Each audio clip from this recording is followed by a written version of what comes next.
సాధారణంగా లోకంలో ఏం చేస్తాం, ఏదైనా మనకన్నా ఎత్తులో ఉందనుకోండి దానికో నమస్కారం చేస్తాం. మనకన్నా డబ్బు ఉన్నవాడు ఓ నమస్కారం, మనకన్నా పండితుడు ఓ నమస్కారం, మనకన్నా చాలా ఉన్నతమైన వ్యక్తి ఓ నమస్కారం, చాలా అధికారంలో ఉన్నవాడు ఓ నమస్కారం, గొప్ప సేవ చేసినవాడు ఓ నమస్కారం. రాబందు మనందరికన్నా పైన ఎగురుతూ ఉంటుంది, కానీ దృష్టి అంతా కుళ్ళిపోయిన శవాల మీద ఉంటుంది. నువ్వు ఎంత ఎదిగినట్లు పైకి కనపడినా నీ దృష్టిలో దోషాన్ని నువ్వు దిద్దుకోలేకపోతే రాబందు శవాన్ని చూసినట్టుగా చూస్తున్నవాడివి అయిపోతావు. అప్పుడు మిగిలిన వాళ్ళకి తెలియదేమో ఎత్తులో ఉన్నట్లు కనపడుతున్నావు, కానీ నీ దృష్టి దేని మీద ఉందో ఈశ్వరుడికి తెలుసు. బొద్దు పాడవద్దు, మార్చుకో. ఉద్ధరేణాత్మనాత్మానం, నిన్ను నువ్వే ఉద్ధరించుకోవాలి.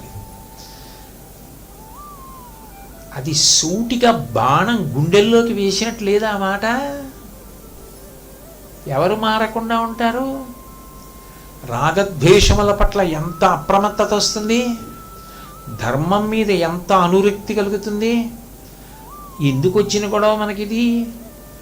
ధర్మాన్ని పట్టుకుంటే పోలా, ధర్మం వదలడం ఎందుకు, అధర్మాన్ని పట్టుకోవడం ఎందుకు, అప్పటికదేదో బాగున్నట్టు ఉండడం ఎందుకు, ఇంత ప్రమాదాన్ని తెచ్చుకోవడం ఎందుకు? వద్దే వద్దు మనకి. నువ్వు జరగక్కర్లేదు, ఆయన మాట చేత జరిపేస్తారు. ఒకణ్ణి కాదు, ఆ మాట ఎవరికి ఎంతమందికైనా ఏ కాలంలోనైనా అన్వయం.